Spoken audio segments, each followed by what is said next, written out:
mayenin səthində üzür. Bu cisim sıxlığı 2 dəfə kiçik olan digər mayenin səthində üzərsə, ona təsir edən Arximed qüvvəsi və cismin mayeye batan həcmi. Baxın, bu cisim mayenin səthində üzür. Düzdürmü? Deməli, bu cismin sıxlığı 2 dəfə kiçik olan digər bir mayenin səthində yenə üzməyə başlayırsa, bu zaman Arximed qüvvəsi dəyişməyəcək. Yəni, birinci haldakı Arximed qüvvəsi ikinci haldakı Arximed qüvvəsinə bərabərdir. Çünki hər iki halda cisim üzür və Arximed qüvvəsi nəyə bərabərdir? MJ-yə bərabərdir. Aha, sonra deyir ki, mayeye batan həcm. Mayeye batan həcm. Deməli, mayenin sıxlığı ilə tərs mütənasib asılıdır. Deməli, mayenin sıxlığı harda çoxdursa, bu zaman batan həcm daha az olur və Arximed qüvvəsi dəyişmir, batan həcm isə artır. Kütləsi 1,2 kiloqram olan kürəyə təsir edən Arximed qüvvəsi ipin tez gərilmə qüvvəsindən F Arximed qüvvəsi ipin gərilmə qüvvəsindən 2 dəfə kiçikdir.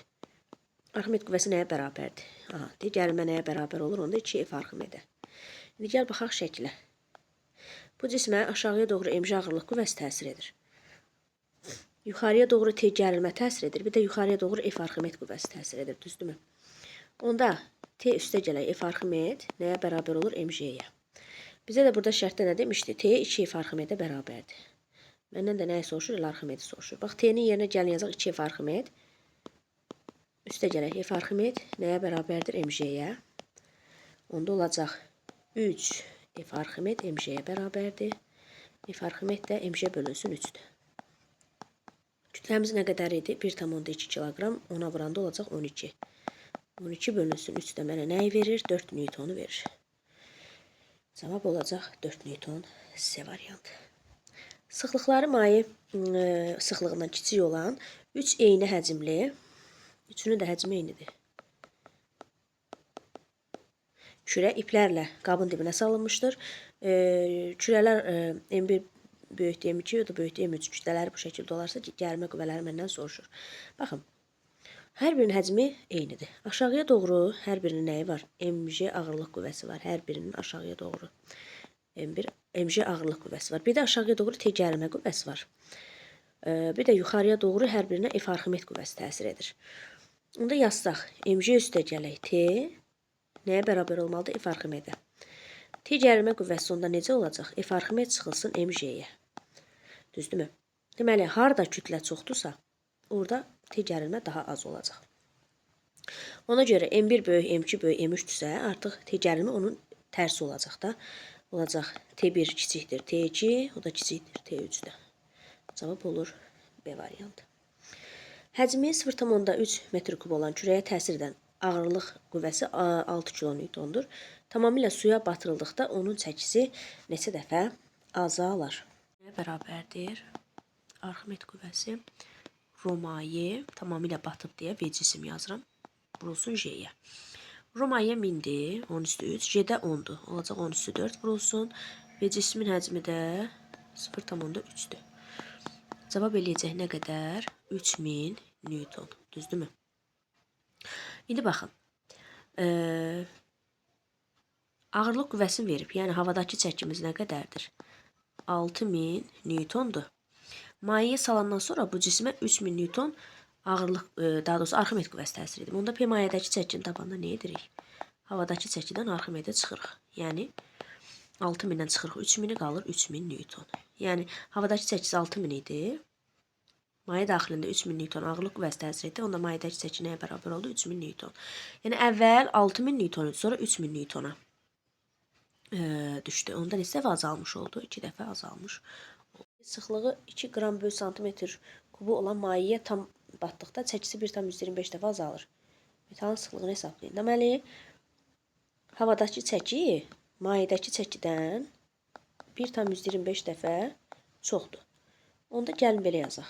P0 bölünsün. Mayedəki çəkinin yerinə də yazaq. P0 çıxılsın F Arximed. Yəni, havadakı çəki çıxılsın Arximed. Bərabərdir 1,25-ə.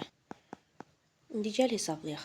P0 bərabərdir 1,25 P0 çıxılsın 1,25 F Arximedə. Olacaq 1,25 F Arximed bərabərdir 0,25 P0-a. Onda P0 bölünsün F Arximed mənə nəyi verir? Deməli 5-i verəcək. Düzdürmü? Ben bunu tapdıq. Ondan sonra baxın. P0 bölünsün F Arximed. Bax P0-ın yerinə nə yaza bilərik? MJ yaza bilərik. F Arximedin yerinə yazarıq Romaye və cisim J. Çünki tamamilə suya batırılıb deyə artıq batan həcm elə bil cismin həcmidir. Bütün hamısı batdığına görə cismin həcmini götürürük. M-in də yerinə rho cisim və cisim yazsaq, aşağıda da Romaye və cisim J var. Və cisim J-lər ixtisar getdi, nə qaldı? Rho cisim bölünsün Romaye.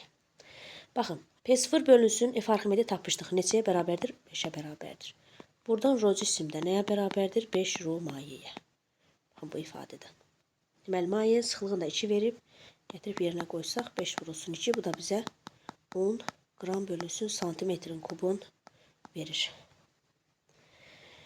Baxaq 6-ya. Deməli, cismin mayedəki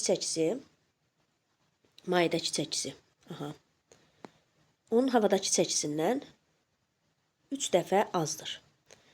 Aha, da belə yazaq. Havadakı çəkisindən P0 bölünsün P maye nəyə bərabərdir? 3-ə bərabərdir. Baxın. Bura belə yaza bilərik də. P0 bölünsün P0 çıx F Arximed. Mayedəki çəkin yerinə belə yaza bilərəm. Bərabərdir 3-ə. Onda P0 3P0 çıxılsın. 3 F Arximeddir. Onda 3 F Arximed bərabərdir 2P0-a. Düzdürmü? Onda P0 nəyə bərabərdir? 1,5 F Arximedə. Buradan da rho cisim və cisim J bərabərdir 1,5 Romaye və cisim J-yə. Və cisim J-ləri aparsaq, onda rho cisim 1,5 Romayeyə bərabərdir. Yəni cismin sıxlığı mayədən 1,5 dəfə böyükdür. Ona görə bir ifadəsi düzgündür. Cismə təsirdən Arximed qüvvəsi cismin havadakı çəkisindən 1,5 dəfə kiçikdir. Bəli, bax bu ifadəyə görə də görürük ki, Arximed qüvvəsi 1,5 dəfə kiçikdir. Ona görə 1 və 3 düzgün ifadələrdir. İndi baxaq 7-yə.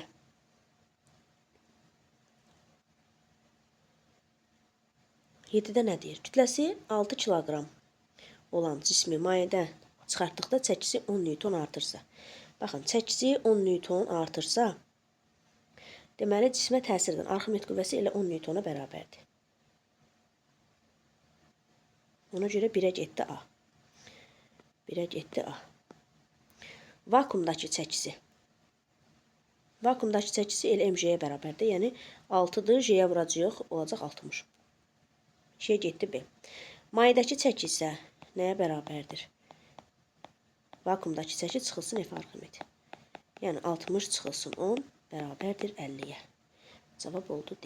Yəni A, B və D düzgün variantlardır. İzahına baxaq. Yay ondan asılmış kütləsi 2 kiloqram olan yükün təsiri ilə 8 cm uzandı. Həmin yükü müəyyən qədər doldurulmuş bir qabındakı suya saldıqda müəyyən qədər su 2 qabına tökülür. Bu halda qabın mütləq uzanması 6 cm olur. Görək nə deyir? 2 qabına tökülən suyun çəkisi ədədi qiymətcə hansı fiziki qiymətə bərabərdir? Deməli, Arximed qüvvəsinə bərabər olur. Çünki cismi mayeyə salanda sıxışdırıb çıxardığı mayenin çəkisi Arximed qüvvəsidir. Arximed qüvvəsinə bərabər olur. İndi yayın sərtliyini tapaq. Gəlin baxaq birinci şəkilə. Aşağıya doğru nəyimiz var? MJ ağırlığımız var, cismin özünün ağırlığı. Bir də yayda KX1 elastiklik qüvvəsi yaranır və tarazlıqda olduğuna görə bunların tarazlığından, yəni MJ bərabərdir KX1. Sərtliyi taparam. MJ bölünsün X1. Deməli, kütləni bizə verib 2 kiloqram, J-yə vuranda olacaq 20. X1 də 8 cm-dir, onu da metrə çevirir, onsuz -2-yə vuracaq. Olacaq 2000 bölünsün 8, bu da bizə 250 Newton bölünsün metri verəcək. Deməli, mənim yayımın sərtliyi 250 Newton bölünsün metrdir. Onda nə deyir? 2 qabına tökülən suyun kütləsi. Baxın, aşağıya doğru MJ ağırlığım var, düzdürmü? Bir də bu cisim yuxarıya doğru bir F Arximed qüvvəsi təsir edir. Bir də yaydakı, artıq bu yayda müəyyən qədər elastiklik qüvvəsi yaranır da. Yay 6 cm uzanır. Həm də yuxarı istiqamətdə bir KX2 elastiklik qüvvəsi yaranır. Aha, onda belə yazırıq. KX1 gəlin birinci elastiklik qüvvəsini tapaq. Onda yazaq F bərabərdir KX1-ə. Yəni 250 vurulsun 6 sm olur. Da artıq suya salınanda uzanma 6 sm olur. 6 vur 10 üstü mənfi 2. Bu da bizə nəyi verir? 15 newtonu verir. Onda gəlin onda F Arximet qüvvəmizi tapaq. Baxaq. Deməli, Kx1, daha doğrusu Kx2 üstə gələ F Arximet bərabər olmalıdır mj-yə. Buradan F Arximedi tapsaq, mj çıxılsın Kx2. mj-miz nə qədərdir? Kütlə 2, j-yə vuranda 20. Elastiki də tapdıq 15. Nə qədər elədi? 5 newton elədi. Deməli, bax, bu maye salmış bu cismə 5 newton ağırlıq qüvvəsi təsir edir. Onda sıxışdırıb çıxarılan mayenin kütləsi də mənim nəyimdir? Ağırlıq qüvvəm, Arximet qüvvəmdir. Onda mj-yə bərabərdir. Buradan kütləni də tapsaq, F Arximedi j-yə bölməliyik. Yəni 5 bölünsün 10. Bu da mənə verir 0,5 kiloqram. Deməli, 2 qabına tökülən suyun kütləsi 0,5 kiloqramdır.